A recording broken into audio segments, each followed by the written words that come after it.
Thierry Dez, je suis venue là en tant que formatrice d'une formation qui s'appelle Accueillir toutes les expériences humaines en santé mentale pour le rétablissement, d'un organisme qui s'appelle Vivre ma vie, et je suis aussi venue en représentante de l'association du Rêve France. Donc je me suis intégrée à cette table ronde sur le témoignage parce que le témoignage est vraiment au cœur de notre proposition. C'est vraiment le socle de notre connaissance, c'est le témoignage des rescapés de la psychiatrie, donc des personnes qui ont été en psychiatrie lourde et qui ont repris leur vie en main, qui ont arrêté les médicaments, qui sont devenus formateurs et qui aujourd'hui ont développé des outils et parlent de leur expérience et témoignent de leur parcours de vie et des abus et des maltraitances qu'ils ont subis. Donc nous, on est porteurs de cette formation, mais aussi porteurs d'un message, d'une façon différente d'être en relation les uns avec les autres, pour être en soutien et pour qu'on soit tous ensemble sur un parcours de rétablissement. Le plus important, je ne sais pas, mais en tout cas, cette formation, elle se situe sans la pensée psychiatrique. En fait. On est dans une démarche de dépathologisation et tout est axé sur le partage de l'expérience et l'exploration de l'expérience de chacun. Donc, on enlève les barrières entre eux et nous et on se positionne en tant qu'être humain.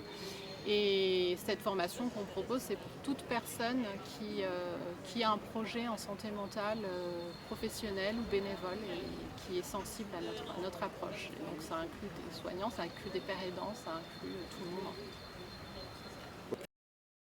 Ce que je ne rends pas de côté, c'est de sortir du champ de la psychiatrie, en fait, de sortir de toute une construction de pensée qui exclut les personnes, qui ne les entend plus, ne les entend pas et qui pose un tabou sur les abus, les maltraitances, les abus sexuels qui sont tabous dans la société. Donc nous, le pas de côté, c'est de dire, nous, on veut être autrement, on veut vivre autrement que dans cette société-là, que dans ce modèle en tout cas, de société et de psychiatrie.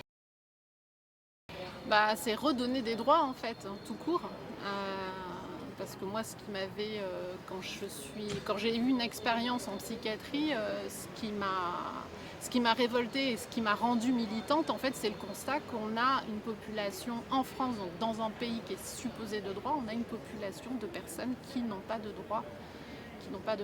Donc, en fait, malgré ce qui est écrit, je pense que les personnes qui sont dans des états de crise,